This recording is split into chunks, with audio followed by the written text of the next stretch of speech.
All right, welcome to PE 871. And again, we are meeting to have another great speaker.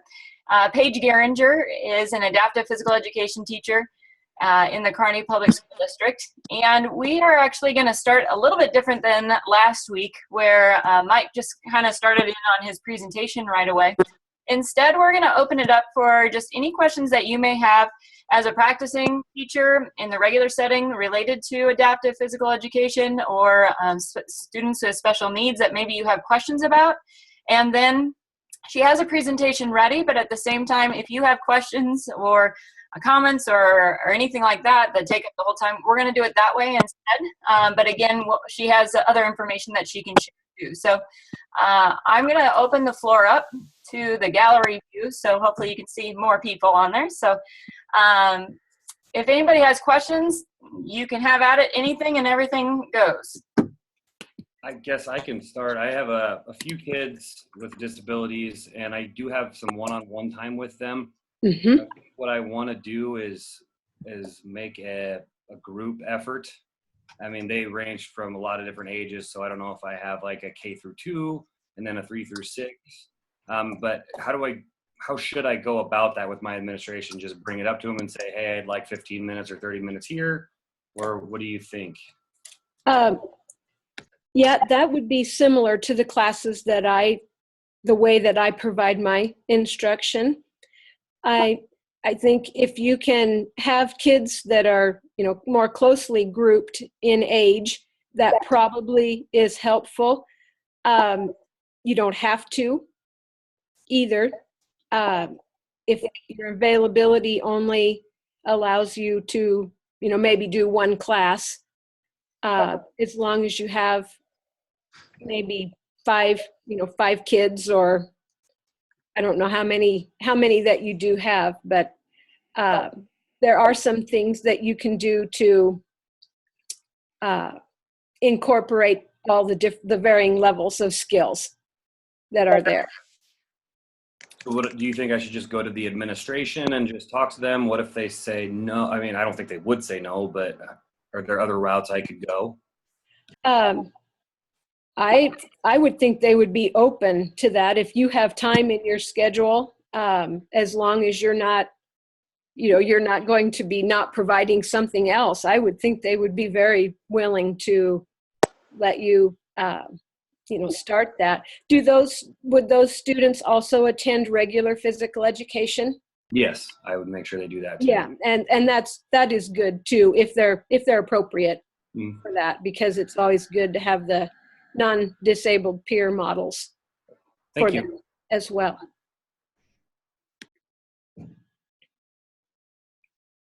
I guess a question I have for you is, next year I'm getting a completely visually impaired 4th grade student. Is there any equipment or special equipment I should look at ordering for that for next year? Yeah, that's a biggie. Yeah. To incorporate, and will you be incorporating that student into the regular classroom probably? Yeah, that's the only thing I have, is she'll come with the other 4th graders. You can use some like beeper equipment and things like that, but I will say it's distracting for the other students to have like a beeper ball going. And did you say that the student's completely visually impaired? Yes. Yep, completely. So blind. Yep. Yeah, you can use beeper equipment. Jingle balls are okay as long as they're moving, but as soon as they stop, then that isn't very helpful any longer, but it is better than nothing. I did have a student once, in order to do laps around the gym, we had a rope that we put, well, I think we were not very sophisticated. We used batting tees and put them around the outside of the gym with a rope that the student could just kind of hold on to. in order to find their way, their path around the gym. You can also use a sighted guide, which for fourth graders, that probably would work. I wouldn't use the same person. I would, train more than one student to be the sighted guide so that it wasn't always the same student that was doing that. Equipment wise,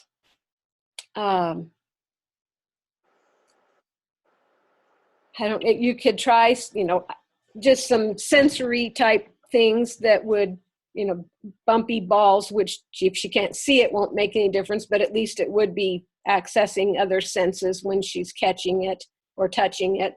I'll kind of think about that as we go. Using a peer to help out might be helpful. And again, not the same one all the time. Okay. I'll kind of think about any other equipment that we've had. I did have a beeper box at one time that was you could turn the volume up or turn it down. That we put it up on the back of the basket in order to signal where the basket was. And we had a couple of blind students that used that. And that was kind of successful. Okay. Give them some opportunity to participate in that activity. Thanks. I guess I have a question. I have a second grader right now who has autism. Mm-hmm. On his IEP, it just says regular phys ed. This is my first year in PE, first year at the school. So, Okay. I've taken this year to really get to know him and how he ticks, because it's very different amongst different kids. And it's hard. I have him at the last class of the day. It's very hard because he's very tired by then. He doesn't want to participate, and he can, but he doesn't want to participate in any fitness things or anything. He doesn't want to. He will just start having a tantrum. And so at least at this point in the year, I can get him calmed down enough where I don't need to call for help. Right. But I'm having a hard time getting him to progress a lot with his motor skills, just because, we reached the roadblock of, him wanting to do things. And I'm working with the speech path that he works with. The SPED teacher hasn't been of much help, and she's leaving at the end of the year. So she's kind of checked out right now, to be honest. And so we're talking about having a beginning meeting at the beginning of next year, because there'll be a new SPED teacher as well. And, she's going to work on some social stories with him, but I worry about him going into third grade, because I feel like there's a big jump between second and third grade. And, just with expectations and fitness testing and so forth. So I don't know if you just have any words of wisdom for me, or. Well, students that are on the autism spectrum, they can typically not do real great in the regular classroom for the reasons that you kind of already pointed out. That fatigue, and at the end of the day, the noise is often way beyond what they can manage. You might be able to try some visual schedules or some first then activities that would maybe allow better participation in the group. If you're willing to let him do something that you want him to accomplish and then have an activity that's preferred. He may not be doing everything that the group is doing, but it would be better than tantruming and having to call for help. A regular routine for students that are on the autism spectrum is usually helpful to them so that they can predict. there are, I have several things that would be helpful in more of a one-on-one type setting, but you could also use video modeling with the student that would show, you'd videotape him doing the right thing and show that to him when he starts to get upset, of how he can handle, hopefully, things better and not escalate in behavior. Working together with the speech path is helpful also, because they oftentimes can help you with the social stories. Yes. And those types of things too. Is there a possibility to have his physical education time earlier in the day for next year? Not next year. It will be right after lunch, so he'll be earlier in the day. A little bit earlier. I have no control over my schedule, unfortunately. Yeah. He also likes to, it's always a plus when he doesn't eat the dirt off the floor of the gym. He has kind of a fetish eating with dirt. Yeah. And so it's kind of a success when he doesn't eat dirt during PE too. Right. So we've been working with that, with like the token economy of just trying to set up something and very, very structured, but at the same time an incentive for him. Because when you go into, like, for instance, Pages, it's a lot of free play. It looks like if you just look at it, but at the same time, it's not free play. There's options for the students, but at the same time, there's specific skills that she's having them work with. So I may stop the Q&A right now, and maybe Paige, you can go into talking a little bit about how you structure your classes to kind of accommodate that, and then we can come back to some more questions. You guys are okay with that? Okay. One of the things that that I have been using, I'll see if I can get an example.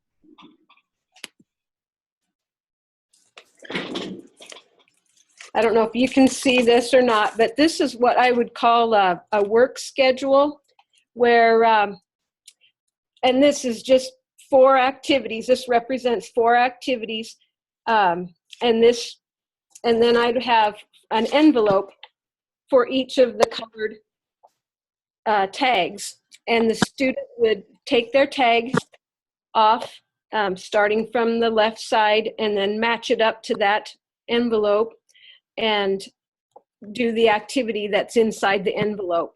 Now, this might be something that you could do for a student on the autism spectrum if you have support in a time when they might be getting upset or things are overwhelming. You could have them, go and do one of the activities in the folder. Another example, I think, kind of what Megan could be talking about. I use a lot of music for cues, and we do an activity called musical fitness, where I just place a variety of activities or equipment out on the floor, and the direction would be when the music plays, they would run or do an exercise, perform an exercise, and when the music stops, they get to pick an activity that's out on the floor, and they would play with that until the music started again, and then they would do the exercise or the running activity, typically running, because everybody is fairly successful with that. Megan, did you have something else specifically in mind that you were thinking of that you've seen? Yeah, no, that's what I was talking about. And so you could take that concept and put it into your regular PE class. So I know a lot of you are in the smaller schools that you're going to have your regular PE classes.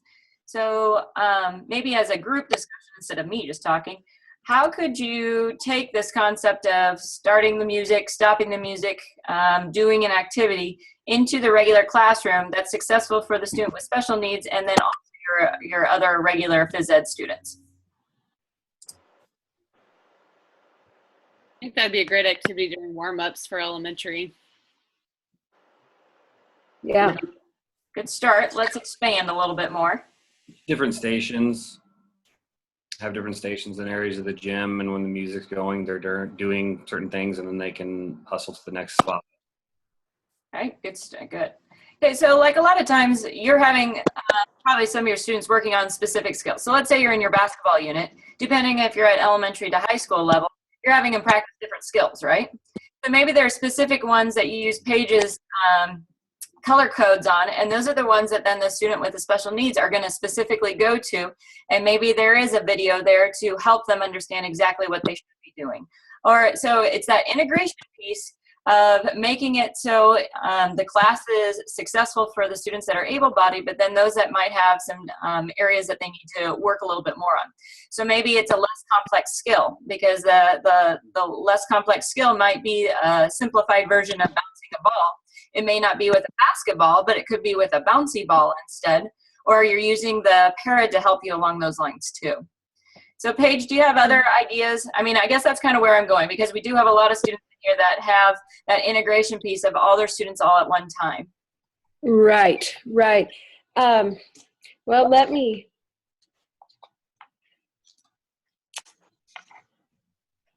let me show you another activity. This is one from the Spark curriculum, if anybody is familiar with that I just modified for my students. It's called Four Corners, and I took pictures of different exercises. It's on this side, and there's 4 different cards that they're all different exercises, and they're at each corner of the gym. And the ones that are on the opposite side, these are just ones that students that are wheelchair bound or wouldn't be ambulatory, that they could participate in even from their wheelchair.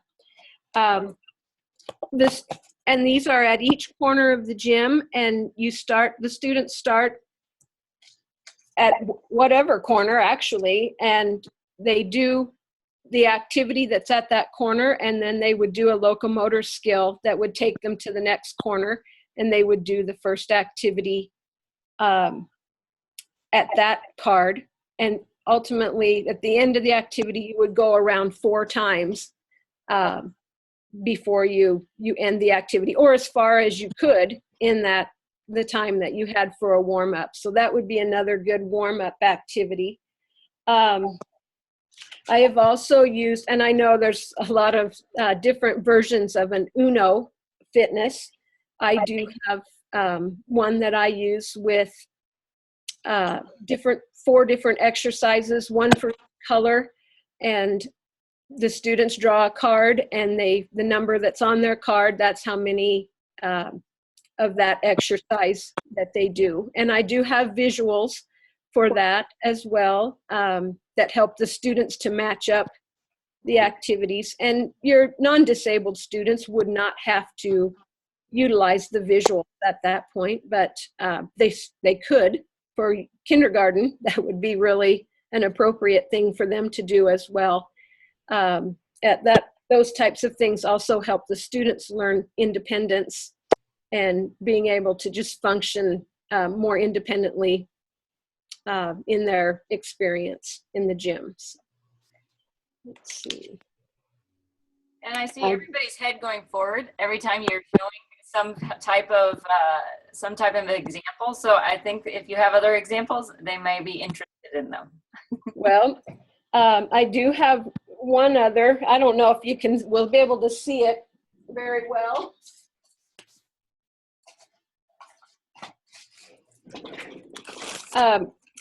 This is just a child's fishing pole, and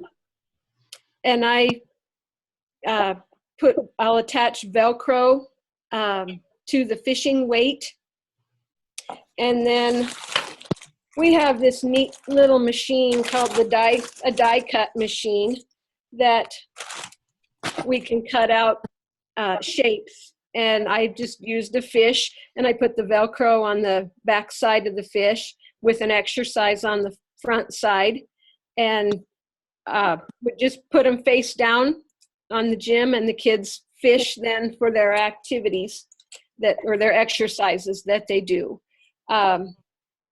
Now, and this actually, I mean, you could use this in a variety of ways, in a regular class with integrated students, or the the whole class could, if you had several poles, could be in small groups and fish for their activities.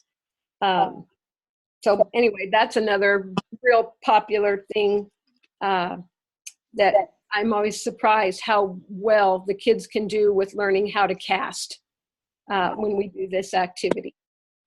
Okay, so maybe that's on a station where they don't have to move, and so you're taking out all of the lower body needs. And so maybe in your regular PE classes, you're having other students that have to run down the gym to be able to cast the fishing line, but at the same time, then there's another section that maybe is for those students that are not able to move quite as quickly and things that way. So again, you can make those modifications depending on what your class, how differentiated your instruction needs to be. And so even if the student has maybe 4 activities and there's 6 stations, it's fine. They can keep practicing at longer durations compared to maybe some other students who don't need quite as much time. Paige, can you touch upon dealing with disruptive behaviors, or even dealing with a seizure in your class, things like that? Because I know my students, my undergrad students, were very interested in that process if they had not seen it before. Right. Well, typically our students, if they have addressed a seizure disorder first, if they have a seizure disorder, they typically have a seizure plan. And it depends, on the severity of the seizure. We have some students that are very severe, and we just have a plan in place that even when the UNK students have come into class, we give their assignment for a seizure for a particular student is to go with the class, because we escort the rest of the class out of the gym while the student is having a seizure. If it's not as severe, you would want to try to move the other students, away to give the student having a seizure as much privacy as possible, or not to, draw as little attention to it as you can. And behavior-wise, you do have to have some flexibility. It's hard when you have a student with behavior needs. It's hard to apply all of the rules that you would maybe expect all the other students to comply with. And it's also hard for the other students to understand why the student with the behavior disorder or behavior needs wouldn't maybe have the same rules as them. But it would be good to visit with them about everybody has different needs and different things that we do, and this might be, if they're having a lot of trouble, it might be a time that we would ask the rest of the students to go out of the gym or to move away and give them some space, or they might have a place that they can go without really needing to ask. If they feel a need to have some space, if they could go to a spot, just right outside the gym, or a place in the gym that they just have permission to go to immediately in order to try to regain composure for their situation. I do have some instructional cues and so on that I kind of prepared. I don't know if this would be the appropriate time. It's not necessarily for students with behavior disorders, but just to help students succeed in following the instructions is kind of where I was going with that. Is that okay to proceed there? Okay. Well, one of the things with the students with disabilities that we can easily forget is we take for granted how easily we understand language and the subtleties in language and the implied things in language. An example of that would be if you want a student they're on the floor and you want them to go and do another activity, and you say, let's go catch, or let's go do something else, and they're sitting on the floor, you may have to tell them to stand up, and they may not do anything because they don't know to stand up or realize that they need to stand up in order to move to the next activity. And that's very simplified, but I have seen that happen a lot, where I feel like students aren't complying, and you can easily think that that they're being non-compliant, but it's more that they don't understand what you want them to do, or they need more time in order to respond to what you want them to do. And another, I guess, a tip would be to give one request and get one response. So if you ask the student to catch the ball and they don't do anything or they don't respond, you may want to try to avoid repeating over and over, catch the ball, and then you go and help them. And ultimately, they learn that if they wait long enough, an adult will help them. So if you give the verbal cue, catch the ball, and there's no response, then you could say something like, let me help you, and then put their hands up to help them be ready to catch the ball and assist in that way. And really, one of our goals is to try to help the students to become as independent as possible when they're working with you. And also, you want to make sure that, or try to be in charge of when instruction starts and stops. You don't want to let misbehavior be a time that you change activities with a student. So, and we do see that quite typically. If they don't want to do something, they run away or they'll throw the ball away. And that is a cue to you that maybe they're tired of it, but that should be your cue to have them do it one or two more times in order to finish up then. And so you might want to use something like a cue, like do it one more time and then we'll move on.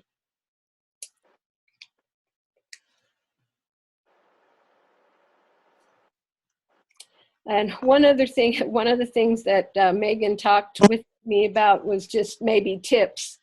And one new one that I wrote down is that sometimes you wonder, and I read through some things at times. In fact, I just read an activity today where with the changing culture and so on that we have, the activity was kicking, like you were kicking a robber or something like that. And those are some things that you maybe don't want to reinforce in what students are doing. And so the little note that I put down was, should I do this activity? And one of the things that I try to do is, when determining if I should do something or shouldn't do something, would be just to ask myself, would I want to explain this activity to a parent if it went wrong? You know, if something happened that didn't turn out very well, would I be willing to explain to a parent, or an administrator, why I did what I did and what I was thinking with making that choice. So that kind of takes care of the instructional things that Perfect. I had. In regards to instruction, does anybody have any questions that they'd like to ask Paige? Or issues that you've had with behavior or anything along those lines? I have a 6th grader that pretty much refuses to participate in anything that we do. We set up a deal where he would walk if he didn't like the activity. Mm-hmm. And now now school's over, but now he wouldn't walk anymore. Well, and sometimes he's a student with disability. Yes. Well, sometimes it kind of goes against our grain to like bribe students, but students with disabilities often work really well for motivators, prizes or incentives type of thing, if that's something that, he would be willing to work for. Sometimes it just gets to be a power struggle, especially if they're strong-willed student. There's sometimes, they're just willing to die for their cause, whether it's right or wrong. So you may try to figure out some incentive that he would be willing to work for. I think that's what I was getting at earlier with trying to have an additional class for some of them. Yeah. I know he doesn't like being around crowds, and there's 40 kids. Well, there's 20 kids in each class, and it's a joint class for PE and music. So there's 40 kids running around. Oh my gosh. Yeah. And we really don't have any way of knowing what it's like to be overwhelmed by situations like that. I've had some students that go to regular PE and they just really stand and watch a lot, sometimes because of the activity, but then they come to adaptive PE and I see them performing skills that they've seen and done, or that the other kids have done in regular PE. So even though there might not be great participation, anything you can get is better than nothing. And then I think if you could, especially for a student that is overwhelmed, if you could give them another opportunity, you'd probably be surprised with what he can do. Mm-hmm. When he gets into a situation that he's more comfortable with. Thank you. Yeah. I'm going to open it to the rest of the group.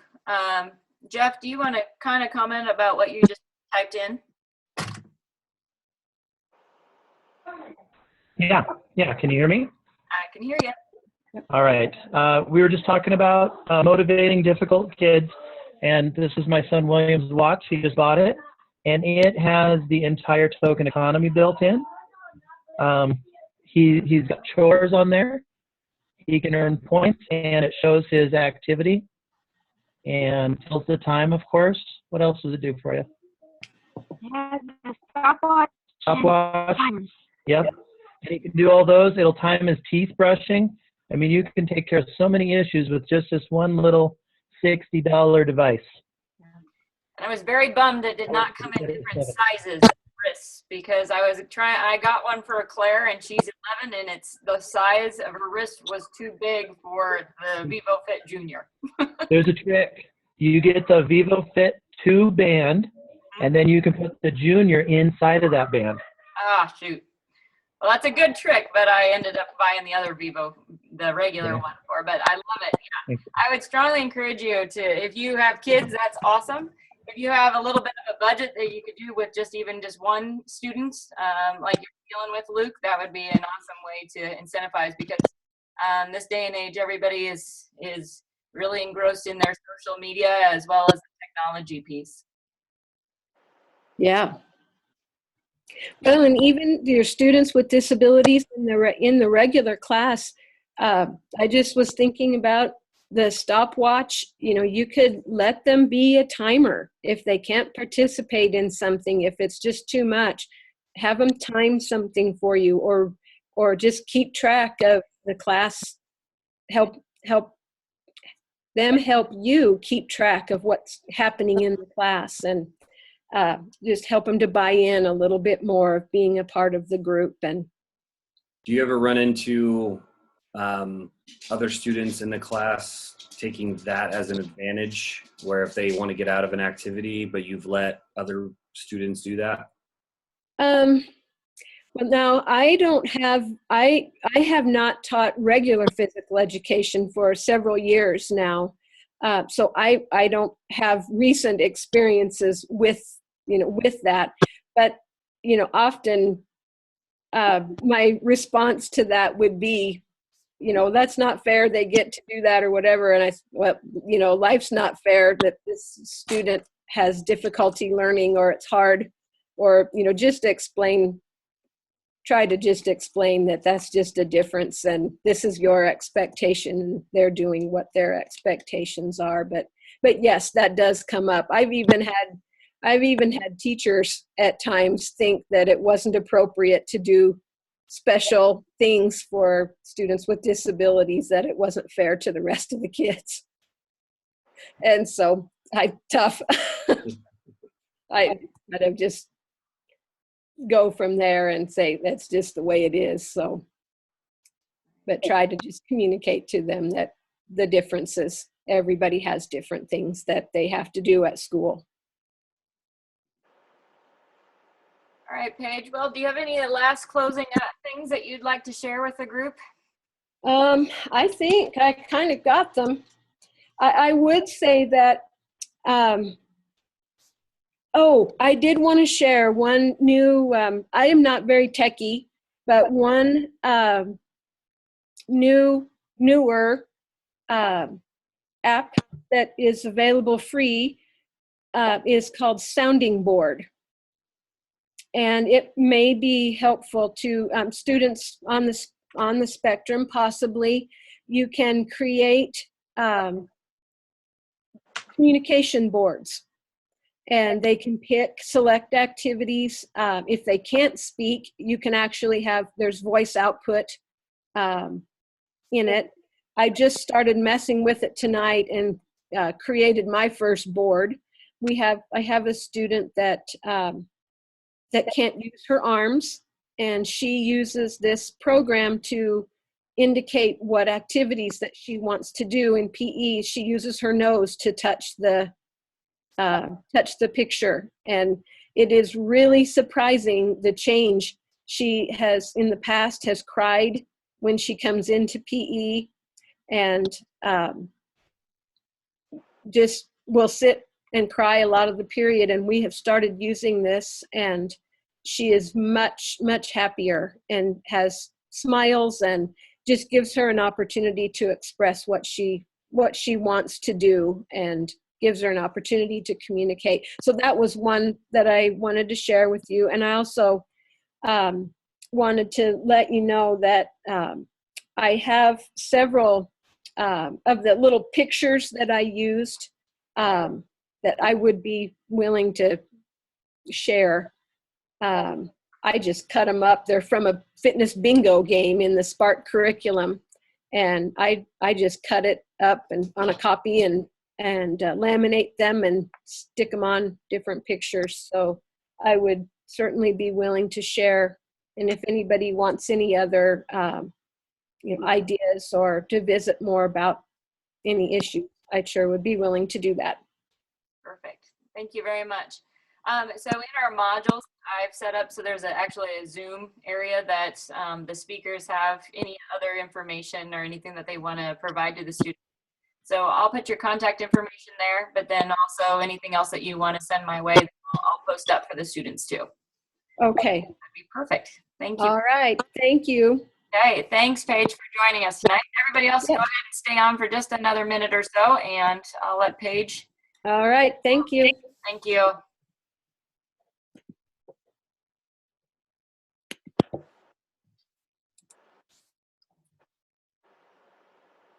All right, I'm going to stop the recording. So if you're watching this, thanks for watching.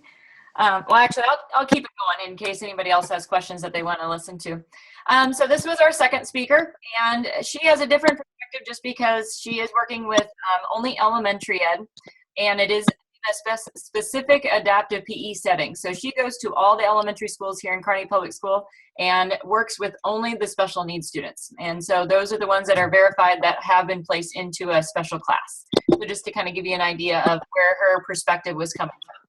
Because I do know that a lot of you come from a smaller school that are integrating some of those things in together. And so there's a lot of different challenges that kind of come into that part. Our next speaker, Jody Larson, she is from Iowa, and she's a recognized award winner for her adaptive PE curriculum. And I actually, a little while back, went to Central District Shape America, and she gave a presentation showing board games, so like Chutes and Ladders, the memory game, those types of things, and she integrated them into activities that she uses with her adaptive PE. And so I thought that would be something kind of different and interesting maybe for some of you to hear about. And then she also is going to be great with some additional answers that maybe you have questions too. So that is going to be on Monday night, 22nd at 6 p.m. And so it is a little bit different time than our 7 o'clock time, but that's the only time that worked in her schedule. So everything is in Zoom again to be able to click on, and I'll get all the contact information and everything up. So if you have any other questions, I'm going to stop the recording. So thanks for listening.